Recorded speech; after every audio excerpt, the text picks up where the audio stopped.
পুরাতন মালদার ঐতিহ্যবাহী বেহুলা নদীকে বাঁচাতে এগিয়ে এলেন এক স্বেচ্ছাসেবী সংস্থার সদস্যরা।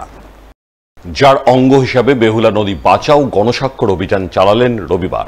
এদিন সংস্থার সদস্যরা পুরাতন মালদার রশিলাদহ কলোনি এলাকায় গিয়ে প্রথমে দূষণে জর্জরিত মৃতপ্রায় বেহুলা নদীর দুর্দশা স্বচক্ষে দেখেন। এরপর তারা বেহুলা নদীকে বাঁচাতে এলাকায় গণস্বাক্ষর সংগ্রহ অভিযান চালান। এই প্রসঙ্গে সংস্থার সম্পাদক দুর্জন বর্মন জানান, বেহুলা নদী বাঁচাও অভিযানে নেমেছেন। বেহুলা নদীকে বাঁচাতে গণস্বাক্ষর সংগ্রহ করছেন। এরপর স্বাক্ষরিত পত্র জেলা শাসকের হাতে তুলে দেবেন, যাতে তিনি বেহুলা নদী সংস্কার করে পুনরায় স্বচ্ছ সলিলা করে তুলতে প্রয়োজনীয় উদ্যোগ গ্রহণ করেন। আমরা মালদা হেরিটেজ সোসাইটির পক্ষ থেকে এসেছি এখানে। আমাদের এখানে এসে আমরা দেখলাম এই বেহুলা নদী পুরনো ঐতিহ্যবাহী একটি নদী, খুব শোচনীয় অবস্থার মধ্য দিয়ে নদী বর্তমানে।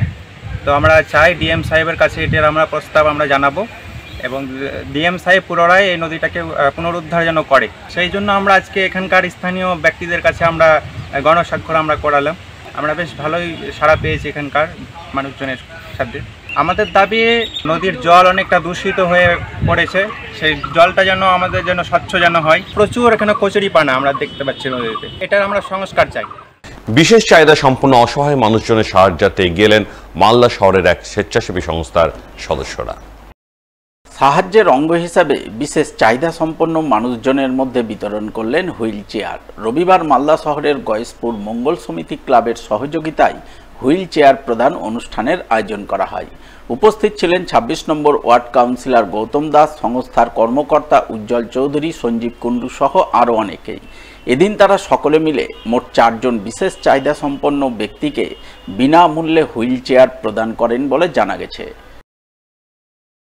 মঙ্গল সমিতি ক্লাবের সহযোগিতায় আজকে এখানে যে শারীরিকভাবে অক্ষম মালদা জেলার বিভিন্ন প্রান্ত থেকে একবারে নিম্নবিত্ত মানুষ যারা চলাফেরা করতে পারেন না, তাদের উদ্যোগে ৪টি হুইল চেয়ার দেওয়া হবে এবং আমি আগামী দিনেও তারা আরও টার্গেট নিচ্ছেন যে এই সামনে কিছু দিনের মধ্যে আবার তারা এইরকম একটি প্রোগ্রাম তারা নেবেন। আমি তাদেরকে এই কারণেই ধন্যবাদ জানাই, সারা বছর তাদের কর্মসূচি থাকে এবং সারা বছর তারা দুস্থ মানুষের পাশে দাঁড়ানোর চেষ্টা করেন।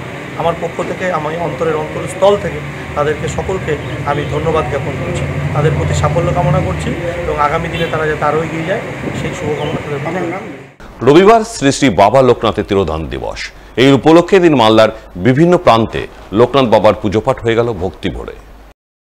বাবা লোকনাথের জন্ম বাংলা ১১৩৭ বঙ্গাব্দের ১৮ই ভাদ্র। আধ্যাত্মিক শক্তির অধিকারী বাবা লোকনাথ ১২৯৭ বঙ্গাব্দের ১৯শে জ্যৈষ্ঠ ১৬০ বছর বয়সে দেহত্যাগ করেন।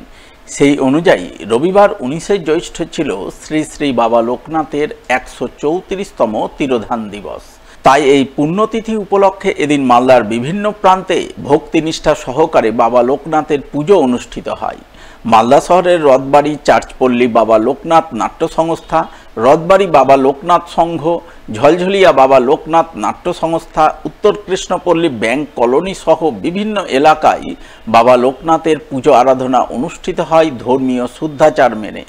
ধর্মীয় রীতিরেওয়াজ ও আচার অনুশাসন মেনে প্রতি বছরের মতো এবারও লোকনাথ বাবার পুজো আরাধনায় ব্রতী হন মালদা শহরের ১৮ নম্বর ওয়ার্ডের কাউন্সিলর নিবেদিতা কুণ্ডু ও তার স্বামী তথা প্রাক্তন কাউন্সিলর আশিস কুণ্ডু।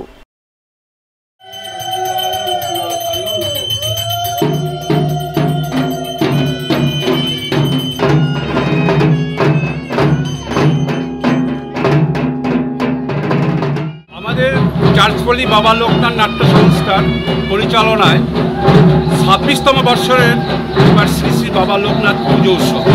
এই উৎসবে আমরা ৩ দিনব্যাপী বিভিন্ন সাংস্কৃতিক অনুষ্ঠানের আয়োজন করে থাকি এবং একদিন নরনারায়ণ সেবা আছে।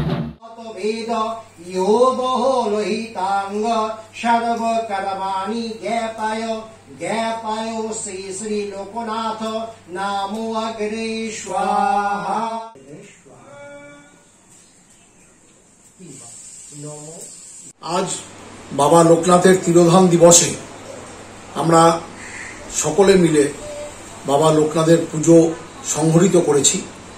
সবাই একটা কথা বলে এবং এটা জনশ্রুতি, বাবা বলেন, রণে বনে জঙ্গলে যেখানেই বিপদ বুঝিবে বাবাকে স্মরণ করলে বাবা সেখান থেকে রক্ষা করে।